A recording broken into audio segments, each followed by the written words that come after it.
Olá, eu sou a Juliana Pimentel, advogada previdenciarista. Estou aqui para apresentar mais um episódio para o nosso canal, que é patrocinado pelas Irmãs do Previdenciário.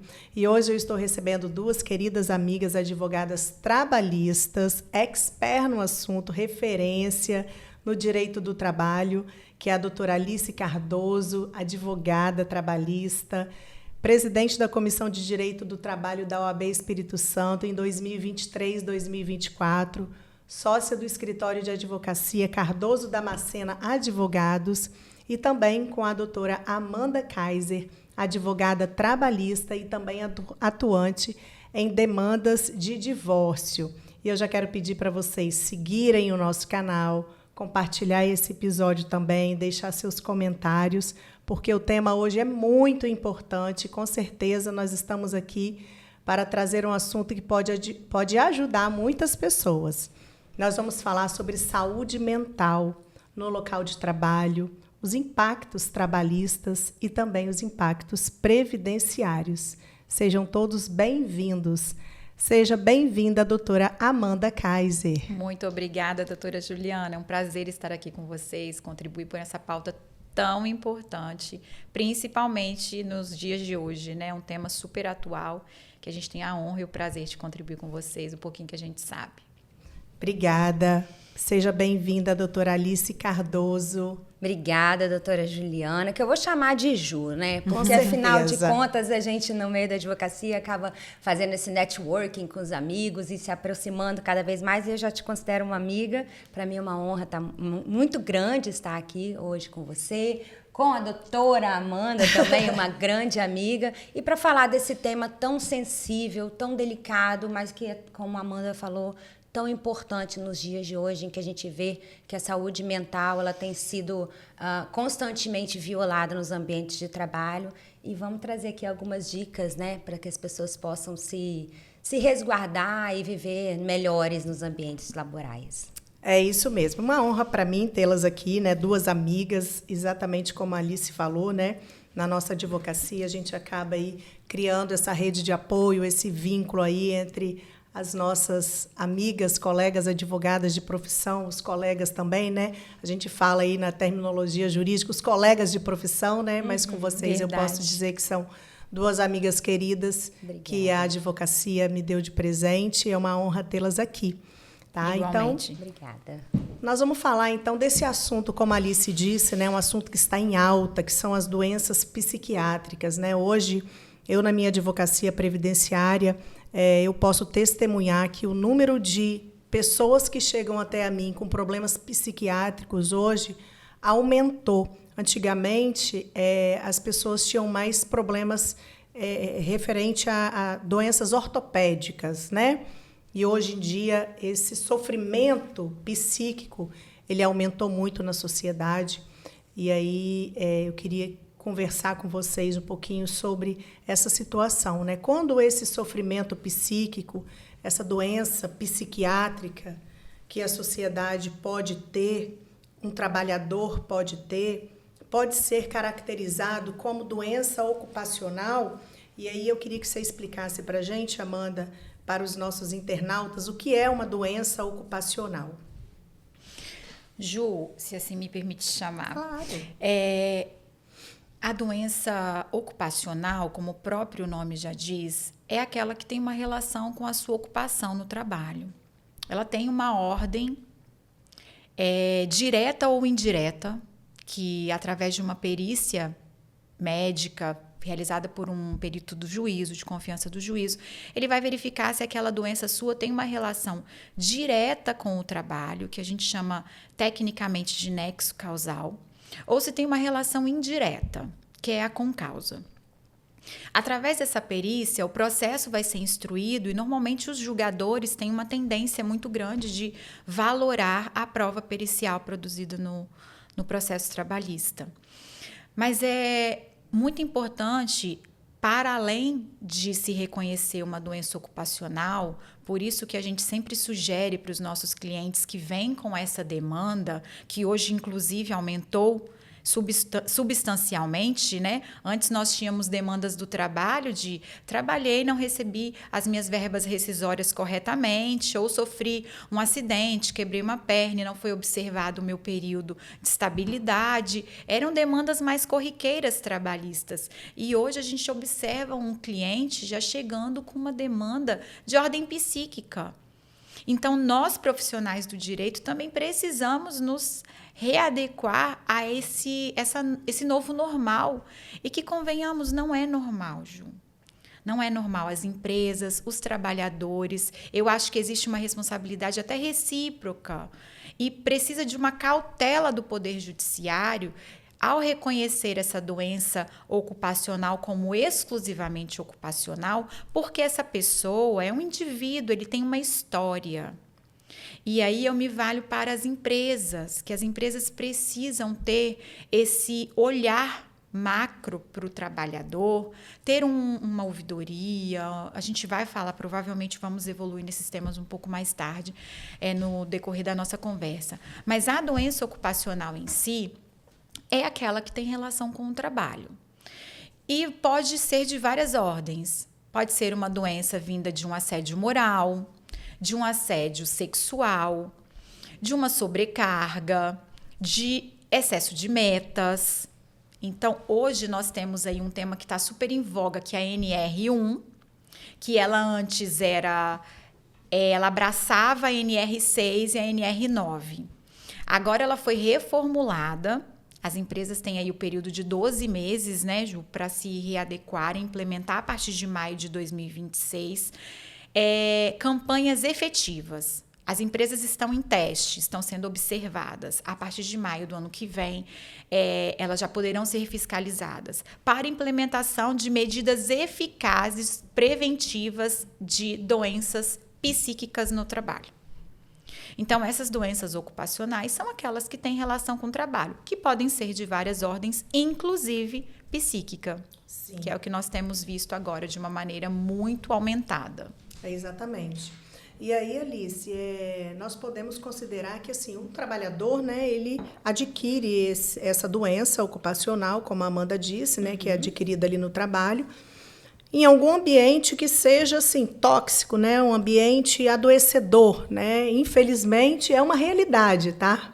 Infelizmente, né? Nem todos os ambientes de trabalho são saudáveis. Se você trabalha num ambiente saudável, agradeça muito e seja muito feliz lá. Mas tem trabalhadores sofrendo perseguições e ambientes tóxicos, né? Adoecedores, como eu disse. E aí, Alice, assim, o que um trabalhador que está vivendo isso, que está exposto ali, trabalhando nesse ambiente adoecedor, mas que está ali porque precisa daquele salário, né, para se manter, de repente é um pai de família, Sim. e que não pode sair dali porque não tem um outro emprego, e se sair, como é que vai sustentar a família, vai pagar o aluguel, as contas de casa, a escola do filho? O que um trabalhador que está sofrendo isso pode fazer? Qual dica que você traz para os nossos internautas? Eu acho que é importante a gente começar dizendo, Ju, que o ambiente, como você falou, o ambiente tóxico, o que poderia ser esse ambiente, né? É um ambiente onde o trabalhador tem violado os direitos dele, como a gente está falando aqui das doenças psiquiátricas, as doenças mentais, ele tem violado, então, o direito dele até mesmo de saúde e subsistência. Porque a nossa saúde, ela é um requisito para a nossa existência, né? Então, quando a gente fala do ambiente tóxico, e também entrou tão em voga dizer que as relações hoje elas são tóxicas, é aquela relação onde uma pessoa está numa situação de inferioridade ou de hipossuficiência, que a gente diz em relação a outra, e que ela acaba se tornando vítima das violações à personalidade dela. E daí vem o que a gente chama de assédio moral no ambiente de trabalho, que vem também através de um assédio sexual, também pode provocar, desencadear doenças mentais, porque tudo que viola a sua personalidade, tudo que viola a sua saúde mental pode acabar desencadeando as doenças e, como a Amanda falou, essas doenças passam a ser doenças também ocupacionais, porque elas foram provocadas no ambiente de trabalho. tanto como uma causa, um assédio direto, assédio moral, assédio sexual, ou até mesmo esse assédio, essa situação, ela pode ter ocorrido como um gatilho para uma pessoa, porque muitas vezes uma pessoa pode ter já uma fragilidade, uma tendência, e o que acontece no ambiente de trabalho, ela é um gatilho para que essa doença ela surja. Né? Hoje mesmo no escritório nós temos um processo de grande relevância que é de um cliente que sofreu assédio moral, sexual, inclusive ele numa situação, ele é declaradamente homossexual, e o que aconteceu ali dentro dessa empresa levou a ele a situações assim, delicadíssimas, tentativas até mesmo de suicídio. Então, a doença ela pode não ter sido provocada pela conduta da pessoa, mas desenvolveu um gatilho, e nós tivemos reconhecido, inclusive, já no Tribunal Regional, como uma doença ocupacional. Fala-se muito em burnout, né? Só que nem sempre a doença ela é vinda pelo excesso de trabalho, porque o burnout ele é a queima, né? Essa explosão que você já não aguenta mais. Mas a doença ela pode vir de outras formas, mesmo causando o prejuízo aos sentimentos, né? E como você perguntou, Ju, a respeito de o que a pessoa pode fazer, né? Como ela pode evitar isso? Se a gente for olhar do lado do trabalhador, a gente pode direcioná-lo a, em primeiro lugar, observar. A pessoa precisa se observar e entender aquilo que lhe prejudica de alguma forma. E toda vez que ele se sentir lesado, ele tem que, em primeiro lugar, buscar o RH, buscar os seus superiores, relatar. Muitas empresas têm os canais de denúncias próprios para isso, tem que ser relatado e cobrar das empresas que elas tratem essa denúncia, tratem essa situação e encontrem uma forma de exterminar mesmo, porque eu falo, a gente não pode dizer em minimizar. Num ambiente de trabalho, isso tem que ser exterminado. A intenção tem que ser de acabar com o assédio ou todas as provocações que gerem a doença mental no seu empregado. Em segundo lugar, eu sempre falo, constituir as suas provas, né? E buscar, obviamente, o acompanhamento de um médico, psiquiatra ou de um psicólogo, se for o caso, e também orientação jurídica, até mesmo para você ter esse direcionamento, né? É importante que os empregados saibam que o advogado trabalhista, ele não tem que ser procurado só quando você já tem o problema ou foi demitido. A gente consegue fazer uma prevenção de um problema, né? Uma situação que seja ruim para ele, buscando a ajuda antes dela acontecer. Que pode mudar todo o curso do processo, né? Sim. O cliente ter sido orientado por um advogado assim que a situação começou a acontecer. Para ele aprender como que ele vai instruir o processo, com mensagens, reuniões. Ele vai ter um olhar... ele está trabalhando de má fé? Não, ele está sendo vítima. Uhum. Eu acho que essa prevenção é tanto para o empregado quanto para o empregador também, né? Muito importante, empresa, né? A empresa ela tem que se organizar, ela tem que se organizar para poder oferecer um ambiente de saúde e segurança para os seus empregados. Isso, inclusive, está previsto na nossa CLT, na consolidação das leis trabalhistas, né? E também, como a Amanda adiantou, a NR1, que também trata de saúde e segurança, hoje nós estamos... Era, inclusive, para ter sido implementado esse ano, e por uma falta de alguma regulamentação, ainda foi dado mais esse um ano, que já passou, inclusive, que maio do ano que vem as empresas têm que se regularizar, e hoje é obrigatório que ela tenha um programa de gerenciamento de riscos psicossociais. Exatamente. Né? Então, assim, é importante que a empresa entenda que ela precisa criar políticas de saúde mental, políticas contra o assédio, políticas também de tratamento de denúncias de assédio.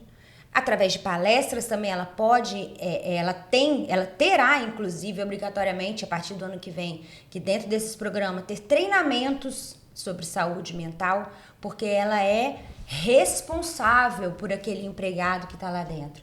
E a gente fala muito do assédio, principalmente, que acontece entre o empregador ou aquele superior hierárquico e a pessoa inferior, mas o assédio, ele também, a gente tem que lembrar sempre que ele é horizontal, muitas vezes. Às vezes eu tenho uma amiga de trabalho, né, uma colega de trabalho ali, a gente está de igual para igual, temos o mesmo cargo, mas algumas situações podem sim configurar o assédio, esse assédio que vai levar também a desencadear doenças mentais nos empregados. Bacana. Muito bom. Eu vejo assim que muitas pessoas ainda, trabalhadores, têm um pouco de dificuldade para reunir provas, né, para comprovar aí que está sofrendo um assédio moral dentro do seu ambiente de trabalho. E aí, Amanda, eu queria que você trouxesse assim, alguma dica real de quais são os tipos de provas que o trabalhador que esteja sofrendo uma perseguição, né, enfim, no ambiente de trabalho pode reunir. Ju, essa questão da prova, ela é essencial para o processo do trabalho. Eu acredito que para qualquer processo, né, mas a gente aqui falando diretamente do processo trabalhista, hoje em dia, as comunicações estão muito comuns de serem realizadas através do aplicativo WhatsApp. E hoje nós também vivemos uma era de fragilidade dessas provas por conta de fácil manipulação e alteração de todo o conteúdo digital. Então, na minha advocacia, eu costumo muito orientar, acredito que a doutora Alice também, orientar os nossos clientes a registrar ata notarial.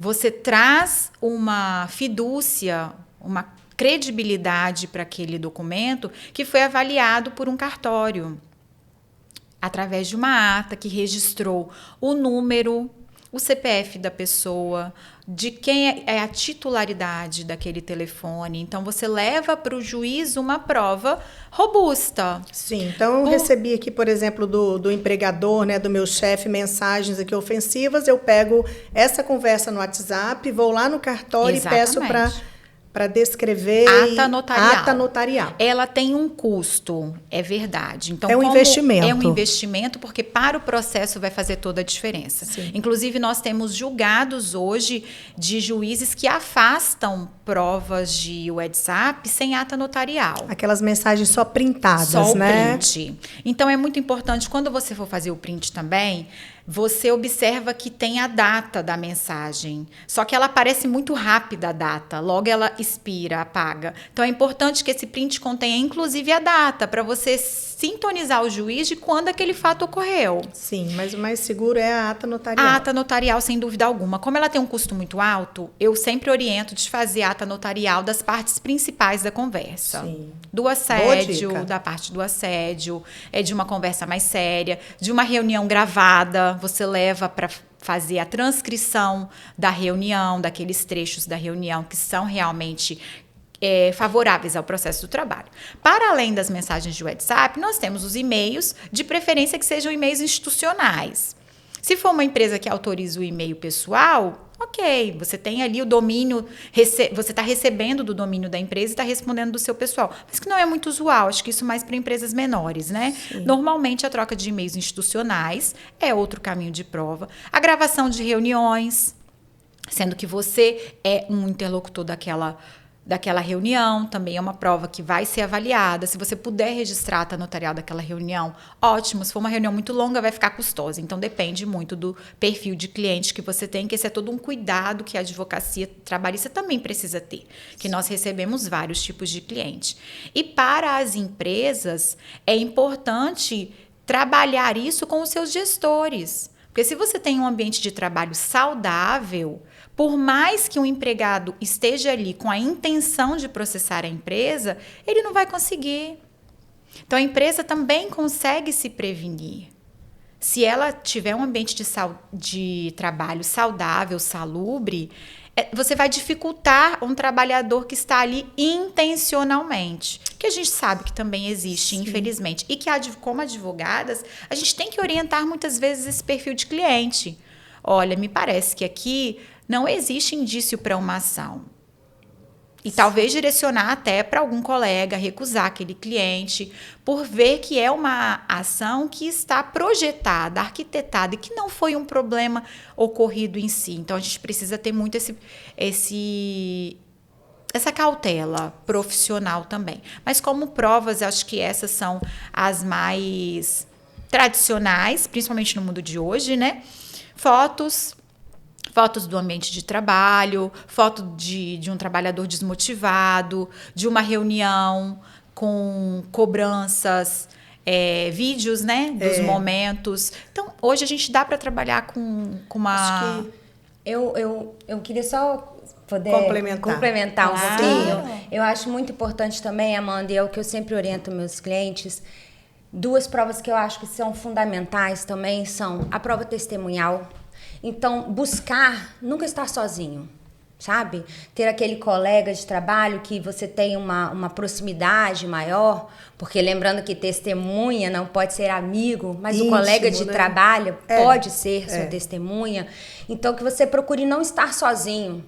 Nos momentos em que você for sentir que alguma coisa vai acontecer, buscar também um colega para estar ali junto com você, para depois servir de testemunha numa eventual ação. E também, como a gente está falando das doenças, né, muito importante é o laudo médico. Né, o laudo médico, o laudo psicológico. Então, é importante que o trabalhador, porque muitas das vezes a gente recebe pessoas que relatam o que elas têm. E eu sempre falo, eu sou sua advogada, eu acredito em você, mas eu preciso que o juiz também acredite. Então, você precisa buscar um médico, buscar um psicólogo e pedir um laudo. Esse laudo é a prova técnica, né, feita por um especialista na saúde mental, de que você está passando por aquela situação. Então, acho que essas duas provas também, elas são fundamentais. Sim, excelente. Ju, se você me permite um parênteses aqui também para complementar o apoio da Alice e um caso do escritório, preservando a identidade das partes, vem exatamente disso que a Alice falou. Nós, como advogados hoje, no mundo que a gente vive, de relacionamentos líquidos, relações tão fragilizadas, pessoas com sentimentos mais aflorados por conta desse mundo muito digital, muito tecnológico, muito imediatista. Então, a gente está vivendo um momento diferente também, né? Uma geração diferente. O nosso escritório recebeu um cliente que, à época, era um possível cliente. Ele foi para uma consultoria jurídica. Quando ele sentou na nossa mesa, ele não conseguia falar. Então, eu percebi que aquela pessoa estava com uma demanda de ordem psíquica muito grave. Ele não conseguia falar o nome da empresa, ele já não conseguia mais utilizar o uniforme da empresa, tampouco ver a cor da empresa. Estava em sofrimento. Ele estava em sofrimento agudo, elevado. Eu fiquei preocupada com aquele ser humano. Eu poderia ter agido especificamente como advogada, feito aquela captação imediata. Eu não consegui. O meu lado humano não me permitiu fazer aquilo naquele momento. Aquele indivíduo precisava de cuidado. A minha reação foi entregar o telefone de um psiquiatra para ele. Falei, olha, eu acho que hoje, antes de um advogado trabalhista, você precisa se cuidar. Eu estou te indicando esse profissional. Você pode ir em qualquer um de sua confiança, mas você precisa de ajuda. Vamos combinar daqui a 60 dias de você voltar? Ele voltou pontualmente, 60 dias depois, com 20 quilos a menos.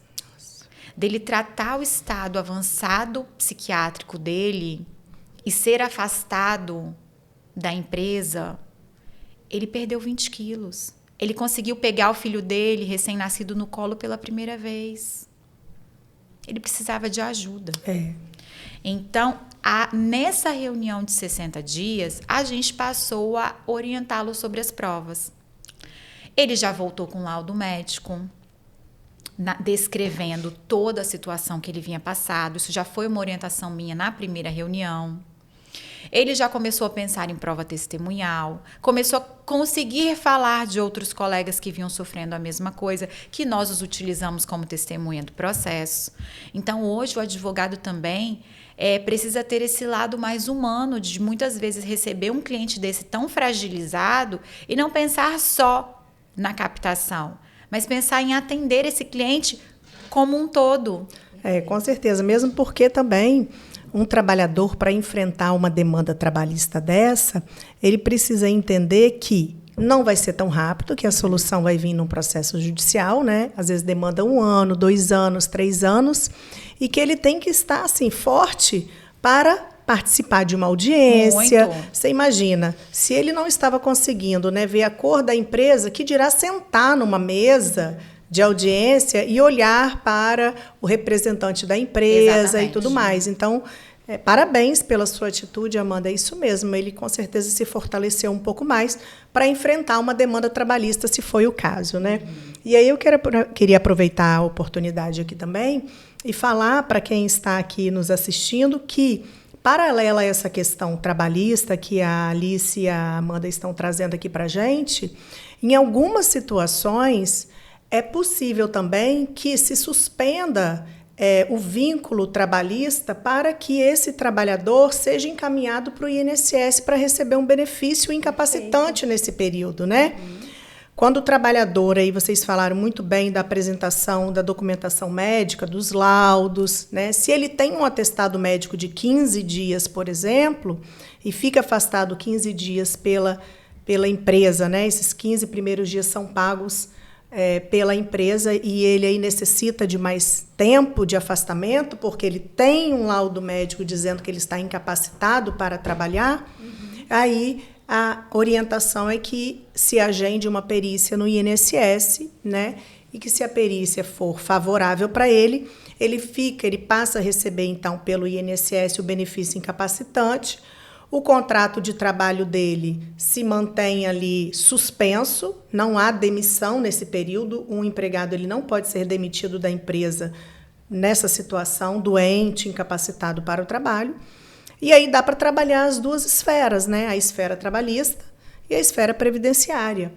Então, é importante que essa documentação médica também seja utilizada em algumas situações para o trabalhador se afastar, receber do INSS, se tratar e, ao mesmo tempo, também litigar ou não, ou tentar, né, via extrajudicial, uma indenização, uma compensação aí na esfera trabalhista. Então, como eu sempre digo, cada caso é um caso e merece ser analisado com bastante cautela.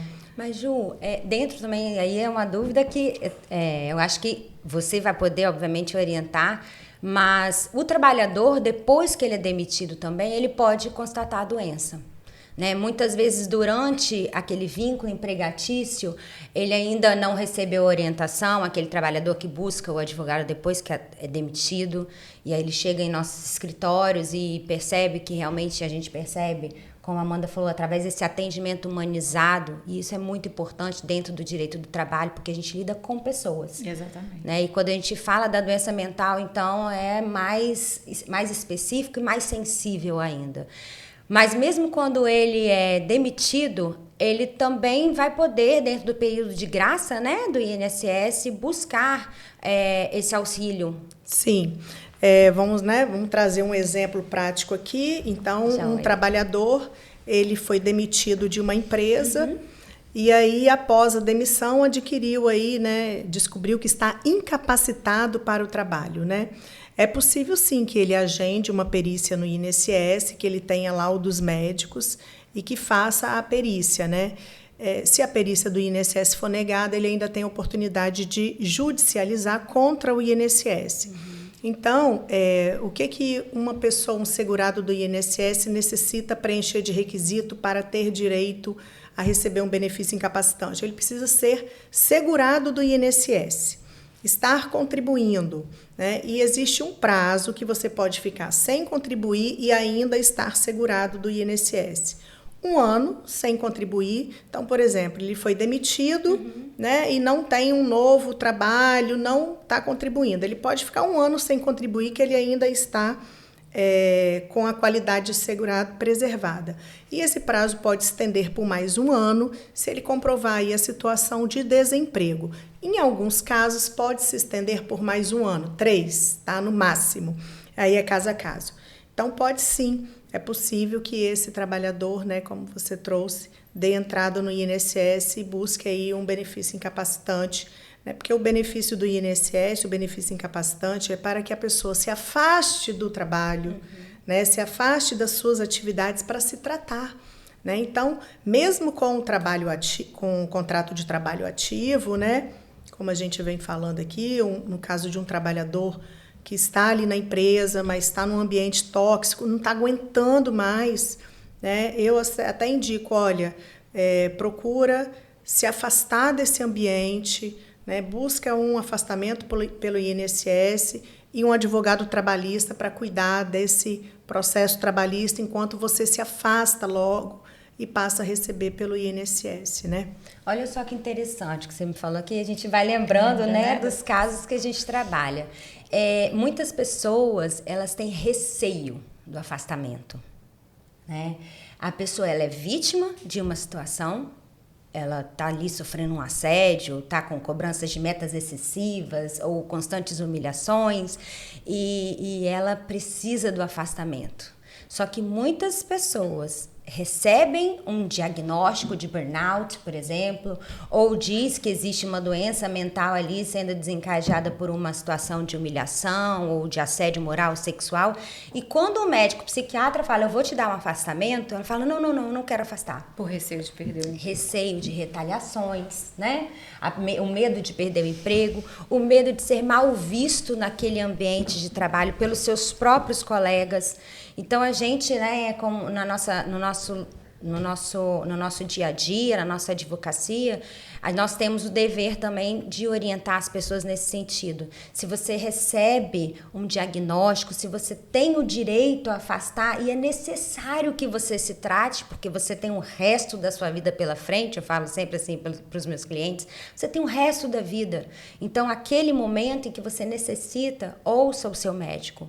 Realmente, receba esse laudo, peça o seu afastamento e vai se tratar, vai se cuidar. A empresa não pode, né, discriminar um trabalhador que se afastou por problema de saúde, nem seus colegas. Isso aí, inclusive, é outro tipo de demanda, né? Da dano moral. Inclusive, exatamente. Ela agrava a situação, do assédio ali. O que eu sempre falo, assim, para quem me pergunta sobre isso, normalmente, assim, eu passo, a gente como advogada, né, eu tenho certeza absoluta que vocês também trabalham dessa forma, primeiramente a gente passar uma confiança e uma segurança, né, para quem nos procura com esse receio.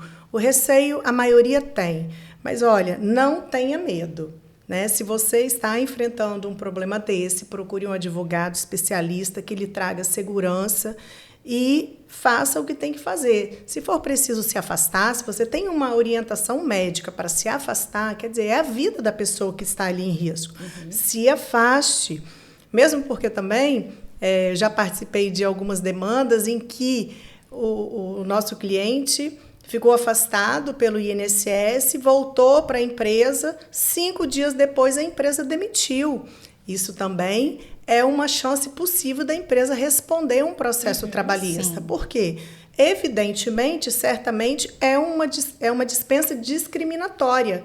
Discriminou, demitiu o empregado porque ele ficou afastado. Perfeito. Olha, discriminação Exato. no ambiente de trabalho. E muitas vezes essa dispensa não poderia nem ter sido operada por conta do período de estabilidade. O que muitas empresas também não observam. Dispensam no curso da estabilidade. E, Ju, outra coisa importante para falar para os ouvintes é que é possível entrar com ação trabalhista no curso do contrato de trabalho. Muito bom. Que algumas pessoas chegam com uma demanda tão intensa só depois que foram desligados.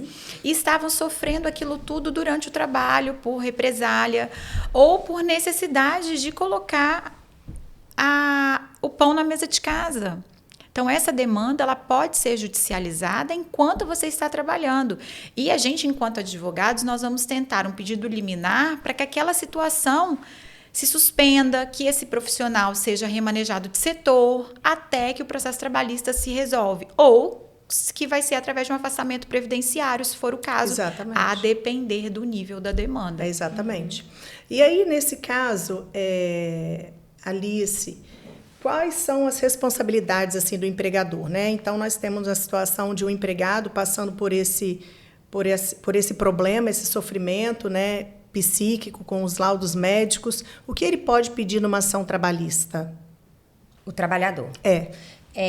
Como a gente falou anteriormente, a empresa ela tem o dever, então, de fornecer um ambiente seguro e saudável para os empregados.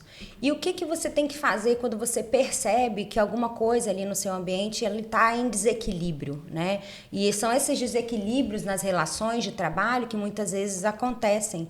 As doenças vêm daí, né? Tanto as ortopédicas quanto a gente está falando aqui hoje da saúde mental do trabalhador. A primeira coisa, Ju, é isso, é observar. É entender o que é aceitável, o que não é aceitável. Metas excessivas, excesso de horas extras,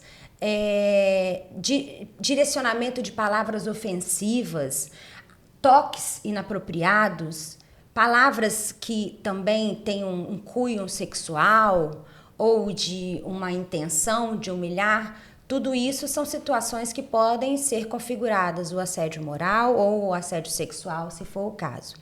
Então, daria uma indenização aí por danos morais, né? Sim. A depender até materiais, de repente a pessoa necessita de um tratamento mais específico. Exatamente. E aí dá para pedir isso no processo também para a empresa custear. São vários desdobramentos, né? A gente vê o desdobramento da necessidade de afastamento previdenciário, a gente vê em relação à empresa as responsabilidades civis, tanto a responsabilidade civil em relação ao dano moral e também a responsabilidade em relação ao dano material. Porque uma doença mental, ela pode também ter uma perda material para o empregado. Porque quando a gente fala de uma doença que foi caracterizada, foi causada ou que tenha com causa no ambiente de trabalho, na relação de trabalho, então a gente vai caracterizá-la como um acidente de trabalho, né? Então esse acidente, ele passa a ter perdas funcionais para esse empregado. Porque se hoje eu tenho a minha saúde completa, hoje eu estou 100%, eu estou totalmente apta ao trabalho, então eu posso trabalhar. Mas pode ser que daquela situação eu passe a ter uma doença crônica, depressão, por exemplo. Porque existem pessoas que nunca se curam, mas elas estão em constante tratamento. Então ali o perito do juízo, como nós falamos, ele vai classificar o grau de perda. Se o empregado ele tem uma perda que ela é temporária, durante esse período de perda, ele vai ter que ter uma indenização por isso, que é uma pensão referente àquela perda dele. Se essa perda dele ela é permanente, ele vai passar a ter uma pensão vitalícia. Então, ali são o que a gente caracteriza como dano material. Tem os danos também em relação a compras de medicamento, tratamentos. Então, isso tudo são direitos que o empregado pode requerer e também a estabilidade, como a Amanda falou. Porque se você retorna do INSS, tem uma dispensa discriminatória, como você falou, e você teve a caracterização dessa doença mental como doença ocupacional, então a gente entra já como uma doença acidentária, né? Que passa a ser caracterizada como um acidente de trabalho, e aí ele vai ter também 12 meses, né, de estabilidade, ele não pode ser demitido naquele período. Então é uma outra indenização por dano, é um dano material também ao empregado. E o dano moral, né, responsabilidade civil, pela imagem, pela parte psíquica, emocional, isso tudo também gera, então, o direito dele receber danos materiais contra a empresa. Muito bom, excelentes dicas. E agora eu queria só ir finalizando aqui com vocês esse bate-papo muito agradável, muito útil para todo mundo, pedindo para a Amanda deixar aqui dica, tá? Você especificamente, Amanda, para os empresários e a Alice depois dica para os trabalhadores. Então, Amanda, eu queria que você trouxesse aqui para a gente dica para as empresas, né, os empresários, como eles podem agir preventivamente para evitar ambientes tóxicos, né, adoecedores para os seus trabalhadores. E depois passando a palavra para a Alice, para ela dar dicas aqui para aquele trabalhador que está sofrendo em silêncio, que ainda não teve coragem, né, de buscar a orientação de um profissional, de fazer o que ele tem que fazer, né? Um afastamento pela empresa ou pelo INSS, aquele que a gente já relatou aqui, aquela pessoa que fica insegura e tem medo de se afastar, tá bom? Então vamos finalizando aqui com a Amanda, depois eu passo para a Alice? Ju, essa pauta é muito importante. Eu acredito que as empresas estando bem orientadas, a chance de você ter um ambiente de trabalho saudável é muito grande. E para as empresas, a partir da reformulação da NR1, de sua atualização, que está em teste, né, por 12 meses e entra em vigor efetivo a partir de maio de 2026, as empresas têm esse período aí de 12 meses para se adequar. Essas dicas são essenciais. Promover treinamento. Treine a sua equipe. Treine os seus líderes. Líderes não são chefes com aquela conotação pesada. Líderes são apoiadores. Eles precisam conhecer a sua equipe. Eles precisam ouvir a sua equipe. A equipe tem necessidade de ser vista e ouvida. Então, aquele emprego antigo, arcaico, tradicional, de você receber uma ordem e executar como se você fosse uma máquina, o mercado não é mais esse. As pessoas não são mais essas pessoas. Nós temos ocorreu uma modernização em todos os aspectos. E as empresas precisam se modernizar também.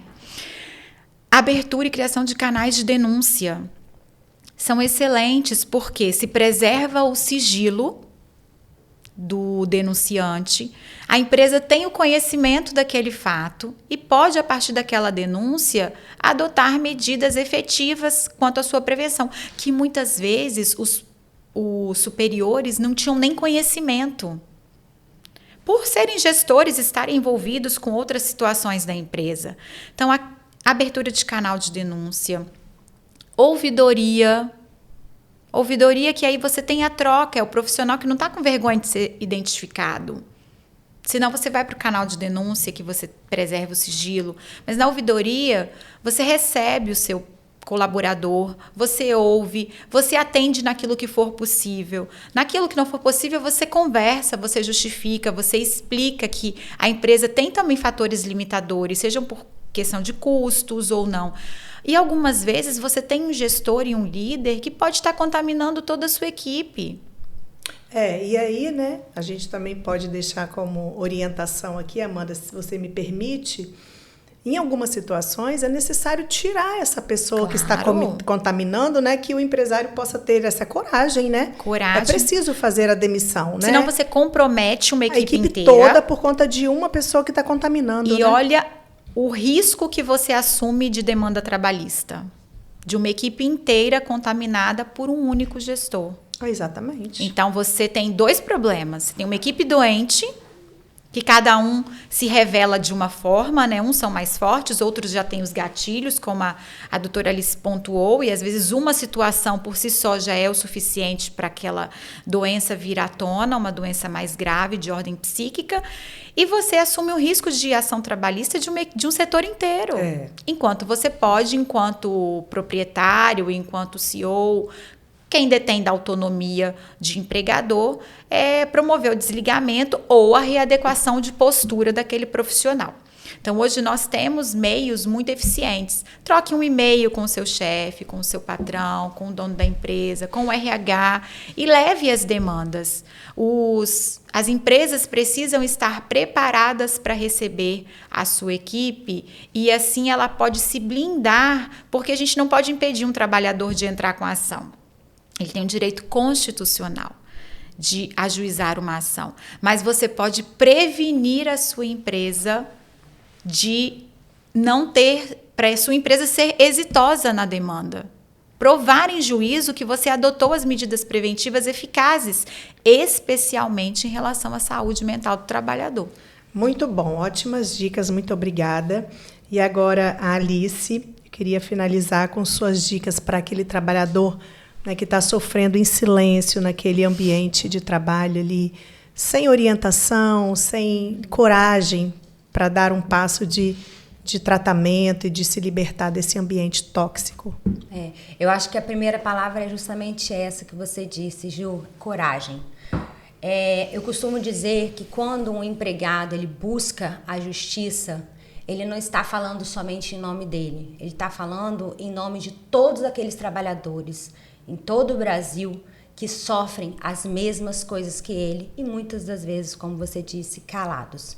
Quando existe uma situação em que você se sente violado dentro do seu ambiente de trabalho, é preciso que você adote algumas medidas que vão te levar, inclusive, a se encorajar a buscar ajuda. Você precisa ter sempre pessoas aliadas a você. Primeiro, como eu falei antes, observe o ambiente e veja o que é realmente aceitável, aquilo que a gente pode dizer assim que passa dos limites. Tenha aliados, converse com colegas, converse com pessoas próximas, até as suas familiares, e relate aquilo que está acontecendo com você. Depois disso, você tem que buscar também ajuda médica, ajuda psicológica para poder enfrentar esses desafios, até porque muitas vezes o empregado no momento do sofrimento ele ainda está fragilizado, então ele precisa de força para poder falar, né? E também a busca de orientação jurídica.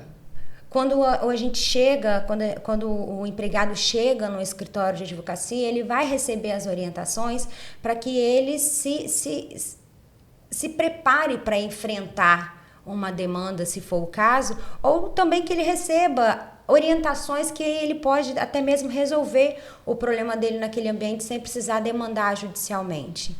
E para isso tudo, ele precisa então de conhecer, reconhecer o problema, precisa estar munido das provas, então é muito importante que ele se prepare para essa demanda através de laudos médicos, como nós falamos, as provas digitais, os e-mails, as conversas gravadas, se preparar para esse momento, né? E entender que ele não está sozinho.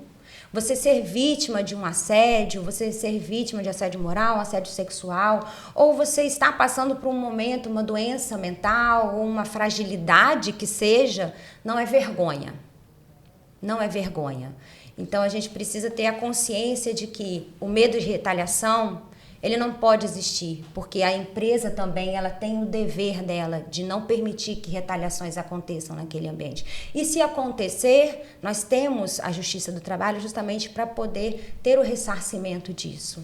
Então, encoraje-se, busque ajuda de médicos, psicólogos e também auxílio jurídico e de pessoas próximas, não esteja sozinho.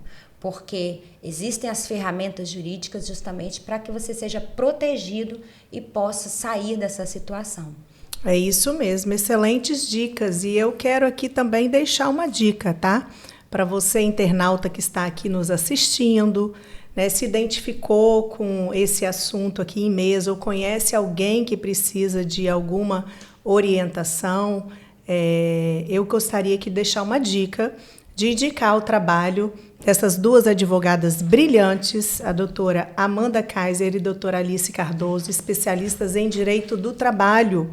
É muito importante mesmo que o trabalhador, né, ou o empresário, o empregador, precise estar atualizado, precisa estar bem instruído e bem orientado. Então, deixo aqui a indicação do trabalho dessas duas advogadas trabalhistas e eu queria que vocês deixassem o Instagram de vocês para contato, já agradecendo a disponibilidade do tempo de vocês. Obrigada. De dividir conosco seus conhecimentos trabalhistas. Parabéns pelo trabalho que desenvolvem com tanta seriedade, com tanta empatia e carinho pelos clientes, né, advogadas humanas, e que Deus abençoe o trabalho de vocês, a vida num todo, viu? Amém. Muito obrigada. Foi maravilhoso. Obrigada, Gil, pela oportunidade. Você quer que deixe seu o Instagram? É Amanda Kaiser, Kaiser com K e com Z, .adv. AmandaKaiser.adv. O meu Instagram é alicecardoso.adv também. E é muito legal, né, essa interação da internet. A gente está aqui hoje no seu podcast. Vamos compartilhar alguns momentos aqui do que a gente falou também. E isso, eu falo que a internet ela nos ajuda muito também nessas orientações, né? Lá no meu canal, porque agora gostam de falar canal, né? No meu perfil do Instagram eu compartilho também algumas dicas para trabalhadores, para empresas. Tenho falado muito sobre saúde mental, porque como a gente estava conversando antes de começar o podcast, Ju, 2024 foi feito um levantamento e foram 38% a mais de demandas no INSS acerca da saúde mental. Então, as doenças mentais, infelizmente, aumentaram demais.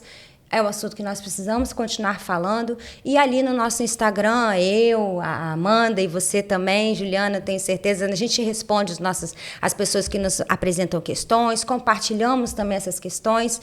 E é importante a gente poder divulgar e falar cada vez mais dos assuntos trabalhistas, previdenciários, para que as pessoas estejam mais informadas dos seus direitos. É isso Exatamente. mesmo. Muito obrigada. E saber o quanto uma advocacia preventiva pode ajudar tanto o trabalhador quanto as empresas, inclusive a reduzir este número de demandas previdenciárias e, naturalmente, de ações trabalhistas futuras. Isso. Exatamente. Muito obrigada A e gente até uma agradece. próxima. Obrigada. Foi maravilhoso. Um Muito beijo. bom.